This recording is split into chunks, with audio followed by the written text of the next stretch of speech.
Bonjour à tous et bienvenue sur la Gomatem J Radio, la radio spécialement dédiée au monde de l'éducation et de l'apprentissage. En face de moi, j'ai deux personnes que j'aime beaucoup.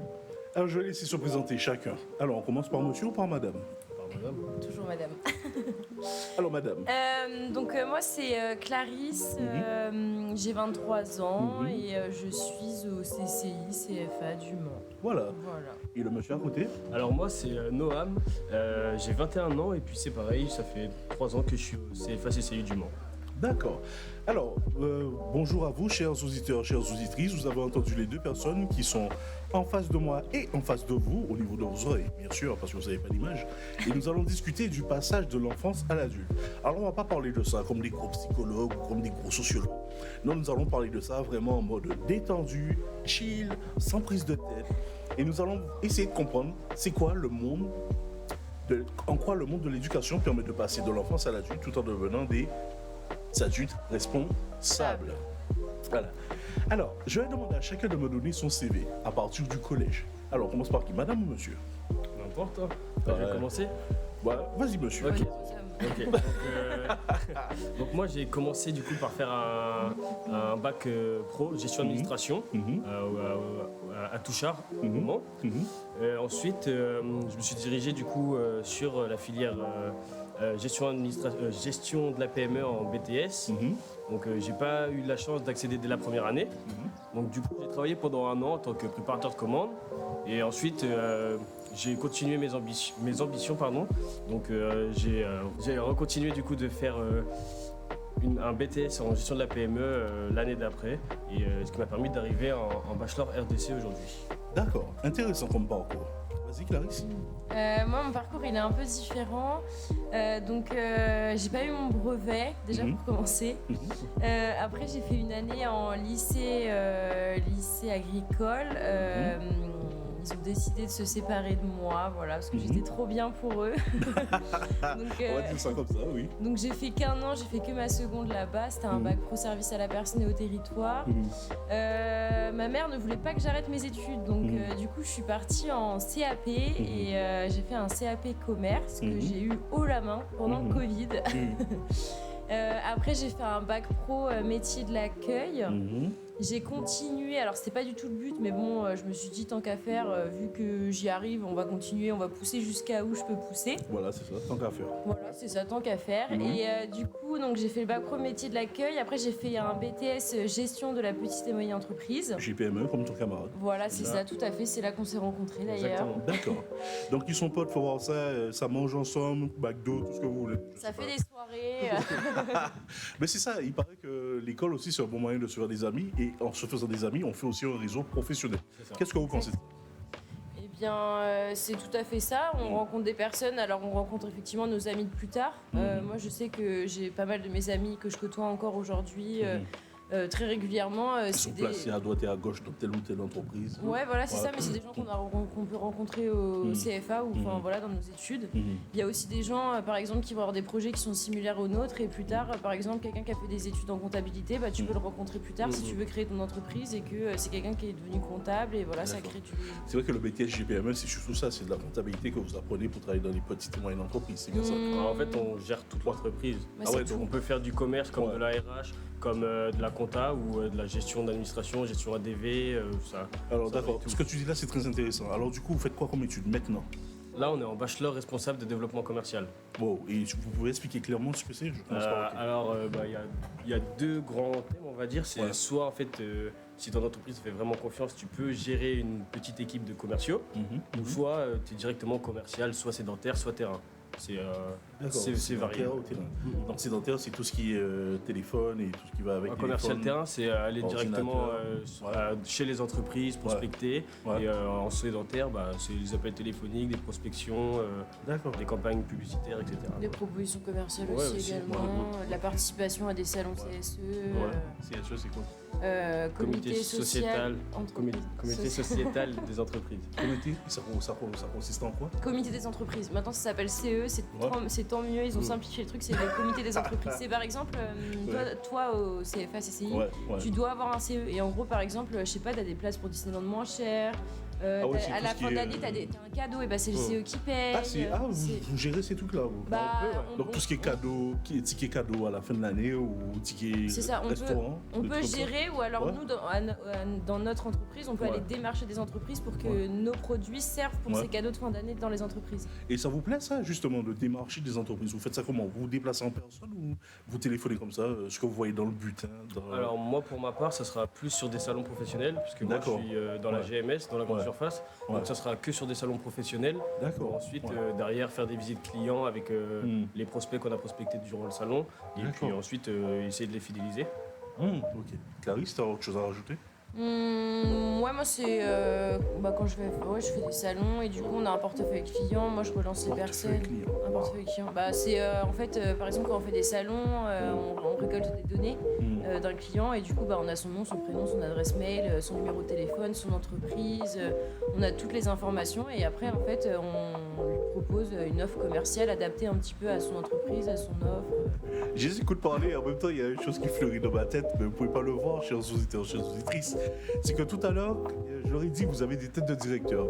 Ils m'ont dit, mais non, on a des têtes vraiment bizarres, quoi. Et moi, je leur ai dit, qu'est-ce que vous racontez? Vous avez déjà des têtes d'adultes. Vous avez entendu leur âge tout à l'heure. Rappelle ton âge, Clarisse? 23 ans. Et toi? Non, 21. Voilà, ils sont morts de rire. Pourtant, quand ils parlent, là, je sens des professionnels. Les futurs mâles et femelles alpha, vous voyez ce qu'on dit comme dans les troupes, là, les gens qui gèrent les alphas. Ben, j'ai 2 alphas devant moi, là, ça rigole pas. Mais pour eux, ils sont pas encore dans l'esprit du alpha. Alors, excusez-moi, chers auditeurs, vous avez entendu la sonnerie, ça veut dire que le reste de la classe va rentrer en cours, mais nous, le podcast continue. Restez avec nous. Restez avec nous. Vous entendez? Restez avec nous. Bon, on continue. Pourtant, quand je vous écoute parler, je vois que vous avez une grande conscience des erreurs à ne pas commettre dans votre travail. Comment vous expliquez ça? Est-ce que je rajoute encore une autre question là-dessus, est-ce que le côté enfant ne disparaît pas quand vous prenez conscience de ces choses-là? Pour ma part, pas vraiment, parce qu'en fait, je pense que chaque professionnel chaque personne a 2 masques, un masque qui va être professionnel, un masque qui va être personnel. Donc quand on parle d'être toujours des enfants pour nous dans notre tête, c'est qu'en fait, on fait la fête tous les week-ends, le jeudi soir, ça nous arrive d'arriver le vendredi matin fatigué, encore un peu fatigué, donc on s'amuse, on s'éclate, on veut voyager. Ça c'est l'aspect récupération justement. Est-ce que ça c'est pas aussi nécessaire? Parce que souvent on dit que, je sais pas si vous avez vu, à la télé ils parlent du débat, que ce soit en Allemagne ou en France, ils disent qu'il faut qu'il y ait quelque chose pour couper justement le privé du public. C'est-à-dire quand tu sors du travail, tu sors du travail. Et après tu passes le week-end à la famille, boîte de nuit, ce que tu veux. Mais au moins c'est important ces choses-là. Qu'est-ce que vous en pensez? Vous pensez qu'il faut travailler, j'ai pas envie de dire à la japonaise, mais même les Japonais ils se posent des questions maintenant. Ouais, je suis d'accord. Sur la quantité de travail.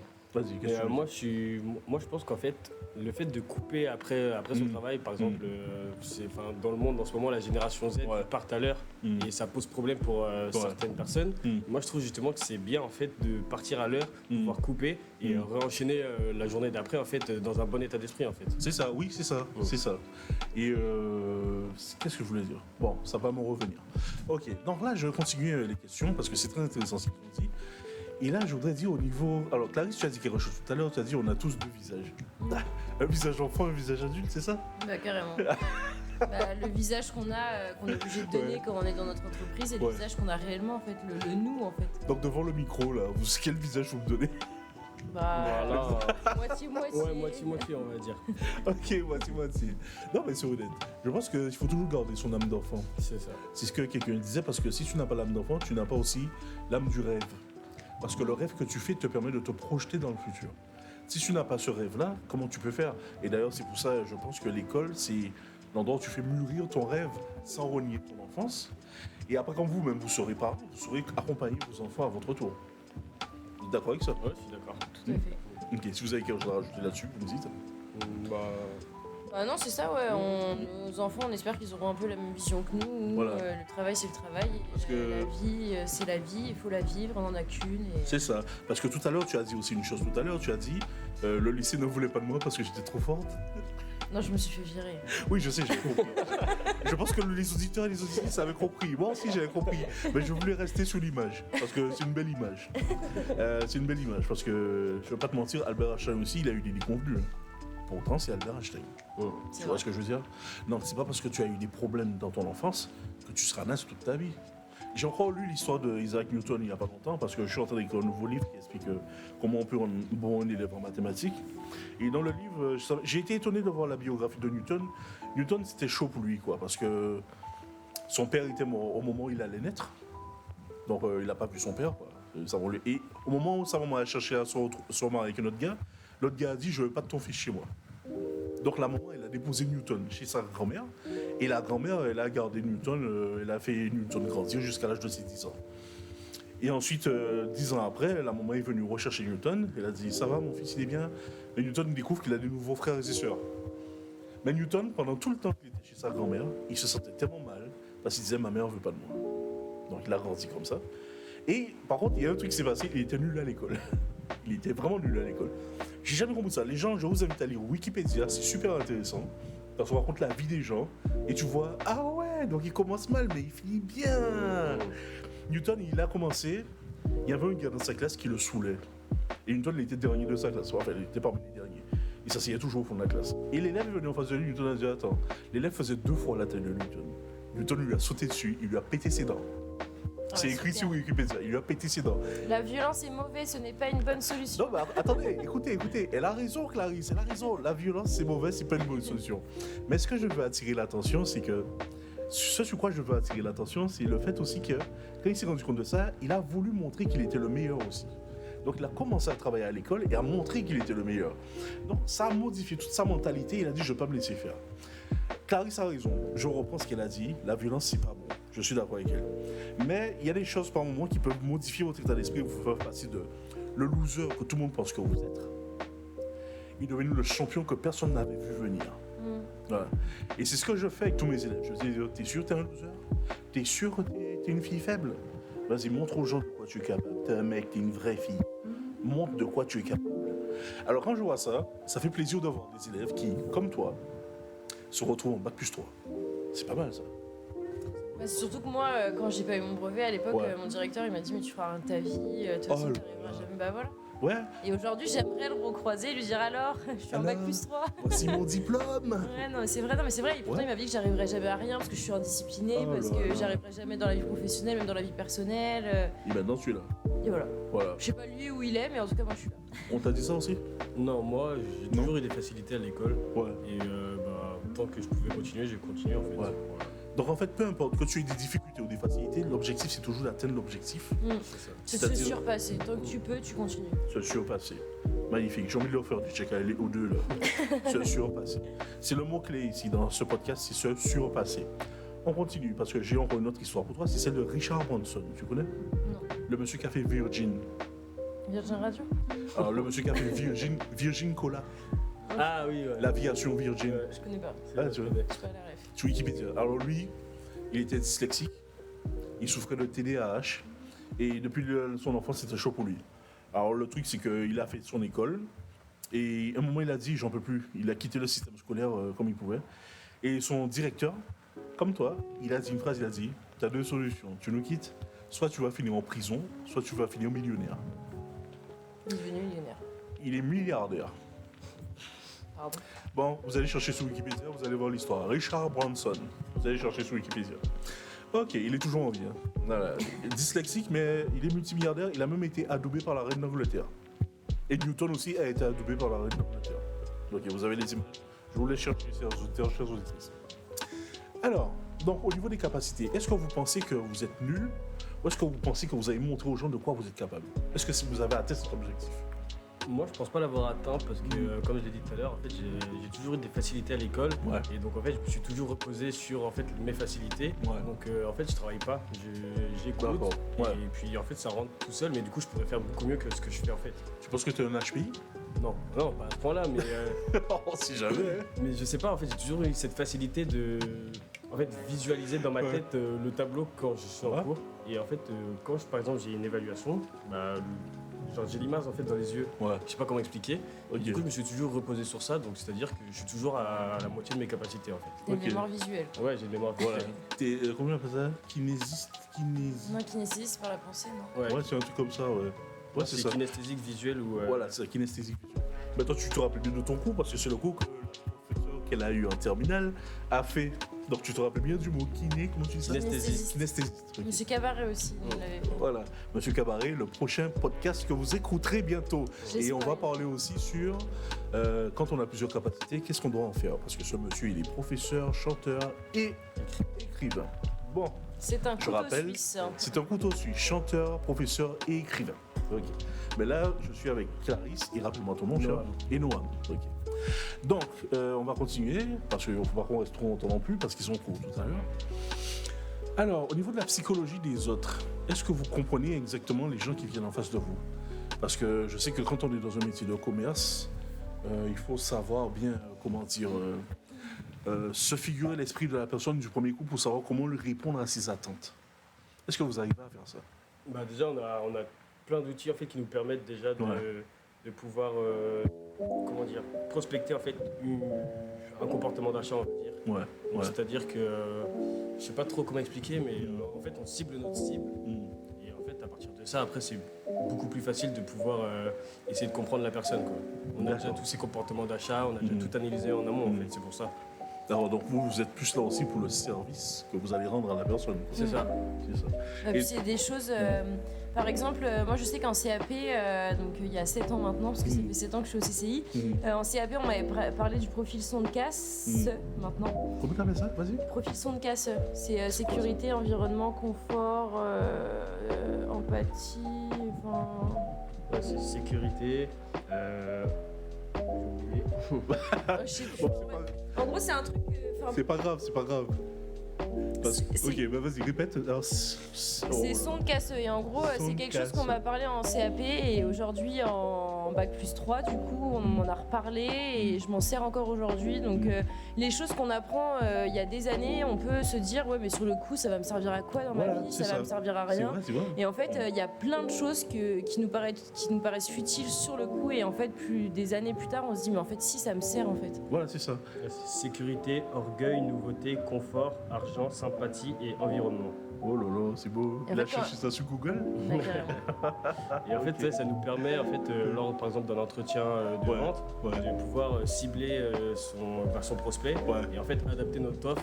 Pour la personne qui C'est cherche ça. un truc bien précis. Voilà. Donc, par exemple, s'il est orgueil, on va le valoriser, on va le Ouais, mettre c'est en vrai. avant. Et en fait, Ah bon C'est un Carrément. vrai- ouais, oui. Donc vous avez des cours de psychologie en fait, c'est ça? ça Ça on pourrait a eu- être on en a semblable, eu hein. des cours de Ouais. psychologie. Ouais, ok. Donc chers auditeurs, chers auditrices, je suis pas en train de vous dire on vous manipule, hein, c'est pas ça l'idée. Si.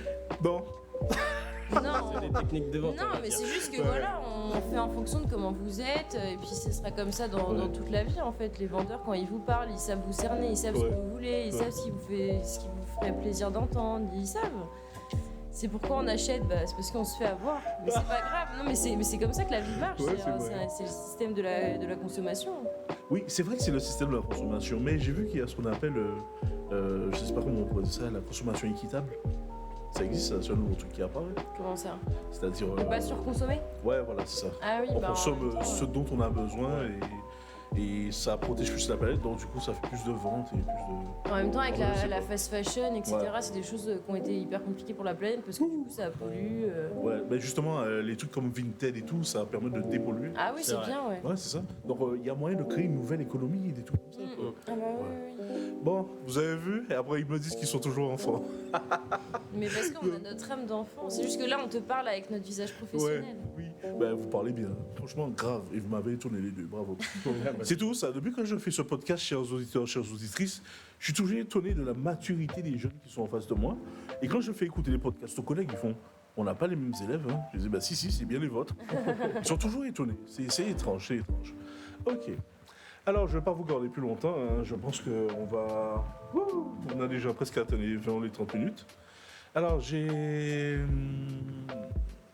On aura une question. Vous êtes chef en fait avec votre diplôme là. Vous allez finir chef. Pas forcément, ça dépend de la volonté de tout le monde aussi.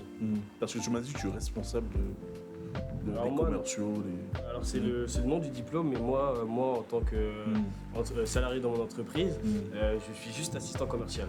D'accord. Mais de toute façon, c'est parce que vous êtes au niveau zéro de l'assistance commerciale. Donc C'est ça. tôt ou tard, ça a remonté. C'est ça exactement. Bah ouais. Alors, est-ce que vous avez une... Parce que je vous ai écouté parler de votre âme d'enfant qui a conservé encore son rêve. Et je pense que vous avez des idées neuves à mettre en avant. Si un jour vous faites partie d'un parti politique ou autre chose, on ne sait jamais, hein, c'est vite fait. Parce que moi j'ai vu des vidéos avec le président Emmanuel Macron en train de rigoler dans une fac. Je dis, on ne sait jamais. Hein. Je ne sais pas où tu peux atterrir dans 10 ans. Je ne sais jamais. Moi, je me le souhaite pas, mais. Moi non plus. Non mais c'est tout ça. Hein. On ne le souhaite pas. C'est comme, justement, je reviens sur l'histoire d'Isaac Newton. Le monsieur, il n'était pas du tout intéressé par la politique, mais parce qu'il a trouvé un truc, boum, il est devenu député en Angleterre. Tu choisis pas. Tu vois ce que je veux dire? Donc si dans 10 ans, on vous propose, par exemple, de monter dans une sorte de... Je sais pas moi, on vous demande de faire une nouvelle politique pour la société, parce qu'effectivement, avec tout ce qui se passe, la pollution et tout ça, il faut trouver une nouvelle façon de faire l'économie et tout. Est-ce que vous serez prêt à donner votre avis sur une nouvelle économie, une nouvelle façon de faire? Pourquoi pas en soi. Si c'est juste donner notre avis, en fait, ça n'engage à rien en fait. Voilà. Puis il y a toujours des bonnes choses à faire, il y a toujours des choses à améliorer, il y a toujours. Puis je pense le fait que ça vienne d'une personne qui sort en fait des études, qui est dans la génération Z aussi, ça peut permettre. Vas-y, reprends. Ouais, ça peut permettre du coup en fait de donner en fait un avis pas plus positif ou négatif, mais différent on va dire. D'accord. Un œil nouveau. Ouais, c'est ça. Un œil neuf, un œil nouveau. Ok, d'accord. Donc il faut laisser la jeunesse de l'époque s'exprimer sur les problèmes de l'époque. C'est ça. Ok. Donc les vieux, comment on va partir à la retraite hein? Je vais partir à la retraite, je vais leur laisser la place. Mais ça va, t'as largement le temps, je pense. J'aurai 20 ans devant moi, après je sais pas à quel âge je vais partir à la retraite en France. Bon, on continue, parce que la retraite c'est pas pour tout de suite. Mais je prépare leur avenir, parce que si vous êtes politicien, dans 10 ans, les journalistes vont aller chercher vos interviews, ils vont dire « Ah si, voici ce qu'ils disaient il y a 10-15 ans. » T'aimerais bien, hein? J'aimerais bien, je dis « Oui, j'ai participé à l'élaboration d'une nouvelle économie. Maintenant, je suis vieux, j'ai ma canne. » Enfin bref, alors, pour conclure, je pense sur cette histoire, comment vous avez vu comment ils sont passés du stade de l'enfance au stade de l'adulte. Comment Clarisse, elle a bien expliqué les choses, c'est qu'elle a dit qu'on a deux visages, l'enfance qui garde toujours son rêve bien au fond de lui, et l'adulte qui, par rapport aux responsabilités qui sont en face de lui, est obligé de se comporter en tant que tel. C'est ça. Donc la question c'est, selon vous, comment on sait qu'on a fait une bonne évolution de l'enfance à l'adulte? Et quels conseils que vous donnez aux jeunes aujourd'hui? Comment on sait qu'on a bien réussi sa transition enfant-adulte? Et comment on sait quels conseils donner à ceux qui en ont besoin? Parce que moi j'ai entendu une phrase, alors je vais repasser la question parce qu'elle est assez compliquée, je donne le temps à mes interviewés de bien réfléchir à la réponse qu'ils m'ont donnée. En fait j'ai lu dans un article de psychologie que maintenant on arrête d'être enfant à 25 ou 26 ans. Vous êtes choqués? Non, je te laisse prendre la parole. Quand c'est... Ouais. Chacun dit, c'est toi qui prends la patate chaude, réponds, vas-y. Vas-y, c'est toi qui as la patate chaude, vas-y. Bon, j'ai la patate chaude. Non, je pense que quand on se rend compte, du coup la question c'était ça, c'était quand est-ce qu'on se rend compte qu'on est passé de l'enfance à l'adulte. Exact. Vous avez vu, elle a bien transformé la question, magnifique. En plus simple, tu vois, moi j'ai été droit au but. Ils ont réfléchi, ils ont dit, attends, donc je te prête la patate chaude. Non, ok, donc moi j'ai bien compris, je peux y aller. Vas-y, Clarisse. Non, en fait c'est juste que du coup quand t'es jeune, quand t'es enfant du coup, quand on va te faire des reproches, qu'on va dire tu vas pas y arriver, toi t'es jeune, tu sais pas encore comment la vie est faite, donc tu vas avoir tendance à le croire. Alors qu'en fait quand tu deviens adulte, c'est là que tu te rends compte que en fait toutes les barrières qu'on t'a mis, toi tu peux les ouvrir, c'est des choses où il y a rien qui est impossible, il y a rien qui est insurmontable. Excellent, continue. Et après le conseil qui serait à donner, ça serait si un jour on vous met des bâtons dans les roues, on vous dit que vous y arriverez pas, c'est votre coup de pied aux fesses entre guillemets pour vous dire mais si je peux y arriver, je vais leur montrer, je vais y arriver et peu importe ce qu'on peut vivre dans la vie et peu importe les choses difficiles qu'on peut vivre, il y a toujours des moyens de s'en sortir et de se relever. Oh yeah, je suis d'accord. Voilà. Moi aussi je suis d'accord, mais j'aimerais rajouter. Tu leur as repassé la patate chaude maintenant qu'elle est moins chaude. Voilà, c'est ça. Vas-y. Non, on fait de la purée. J'aimerais rajouter en fait une complémentarité à ce que vient de dire Clarisse, c'est que en fait il faut aussi s'entourer des bonnes personnes. Oui. Parce que si on s'entoure des mauvaises personnes, en fait, on peut vite quitter le navire en fait. Oh là là, ouais. Donc tu penses que l'apprentissage, justement, c'est très bien ce que tu dis, L'apprentissage aussi, ça permet de tomber sur la bonne entreprise qui vous accompagne correctement. C'est ça. Alors, pas forcément que l'entreprise. Ouais, ça peut Ouais. être aussi, surtout déjà nos parents en fait déjà. Ouais, ouais. Donc, des petits éducations qu'ils nous donnent en fait, ça nous permet aussi de nous forger en fait un certain mental pour aussi pouvoir, je sais pas comment expliquer, mais pouvoir survivre en fait à tout ça, quoi. Évoluer, Ouais, évoluer. Mhm. Et je pense qu'aussi ça nous permet de nous centraliser sur notre objectif en fait. Alors, il faut d'abord que vos parents vous montrent votre valeur. C'est ça. Et c'est ce que tu m'as dit que ta mère a fait avec toi. Elle t'a montré ta valeur, ta mère a dit je lâche pas l'affaire. Ouais. Peu importe ce qu'ils t'ont dit, tu vas faire ton CAP. Mais encore une fois, ça veut rien dire si quelqu'un n'a pas eu les valeurs qu'il a, enfin les bases solides enfin voilà, pour avoir des bonnes valeurs qu'on lui inculte, etc. C'est pas parce qu'il n'a pas eu les valeurs quand il était petit qu'il pourra pas s'en sortir plus tard en fait. C'est pas parce que... Newton les a pas eu, Voilà, effectivement. bah, c'est exactement ça. C'est pas parce que t'as pas quand t'étais plus jeune ou parce qu'on te donne pas toutes les bases ou t'as pas les mêmes cartes que tout le monde que tu t'en sortiras pas en fait. Bah, si t'as pas fait comme Newton, frapper un élève ou des trucs comme ça, c'est parce que ta maman a fait le job en avant. Donc heureusement, la maman a fait parce que Newton il était obligé de se battre pour montrer ma maman m'a pas donné, mais je fais quand même. Voilà, bah, Newton, il faut dire aussi que son tonton était derrière lui. Oui, bah, Son oui, tonton c'est ça. et ses professeurs étaient derrière lui. Il Il y a disait toujours non, il a du quelqu'un. talent. Et c'est en grandissant, il a commencé à se calmer, il était plus violent, il était un mec cool et détendu. Voilà. Bon, chers jeunes, ça m'a fait plaisir de vous écouter. Franchement, vous avez assuré Plaisir comme des partagé. tueurs. Ouais, plaisir. Ouais, partagé. franchement. Je pense pas que je pourrais les revoir parce que vous allez partir sur Paris ou des villes comme ça. Non. Non, même pas, désolé de te décevoir, mais. Ouais. Vous restez sur le Mans. Pour l'instant, ouais, c'est pas prévu. Bah ouais, non, moi je pareil, je vais faire fleurir mes projets aussi. Ouais. Et, Fleurir les projets. C'est beau parce que le monsieur aussi qui m'accompagne, alors je donne son nom, hein, Florian Breton, il faut faire de la publicité. Parce que ce monsieur, c'est lui qui a arrangé tout mon YouTube et tout ce qui va avec. Donc c'est ce que vous voyez devant vous, les belles images et tout. Et l'image que Clarisse a utilisée, c'est-à-dire faire fleurir mes projets, ça me plaît beaucoup. Alors vous avez devant vous, chers auditeurs, chères auditrices, deux jeunes dont les noms sont Clarisse, et Noam. ils vous ont montré comment on fait pour passer de l'adulte, non, excusez-moi, c'est le contraire, de l'enfant à l'adulte, comment les choses ne se font pas forcément facilement, enfin ça dépend de la personne, chacun son histoire. Clarisse a une histoire plus compliquée que Noam, mais les deux sont arrivés au même endroit et les deux ont montré de quoi ils sont capables, chacun à leur niveau. Ok. C'est beau, c'est magnifique. C'est dommage que je ne mets pas la tête de leur tête parce que ils sont vraiment concernés, responsables par ce qui les attend. Et peut-être que si un jour vous les voyez à la télé, c'est soit parce qu'ils seront ministres ou je sais pas quoi. Millionnaires. Millionnaire surtout. Ah, millionnaire. Bon, Milliardaire. ils pensent qu'au sous eux. Bon, ils font comme Newton et Richard Branson qui est milliardaire. Ok, ouais, d'accord. Donc vous avez compris, chers auditeurs, chères auditrices, ce qui nous attend. Sur ce, je vous dis bonne journée, bonne soirée. Je ne sais pas à quelle heure tu écoutes ce podcast, mais j'espère que ça te donnera envie à toi et à ta progéniture, les enfants que tu as, à se dépasser, à montrer que peu importe les problèmes qui sont face à nous, on a toujours les moyens de gagner. Les solutions existent toujours. Je répète, les solutions existent toujours. Sur ce, je vous dis au revoir au revoir. et je vous souhaite bonne continuation. À bientôt pour le prochain podcast. Bye bye. Force et honneur. Force et honneur. Big up.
Ciao.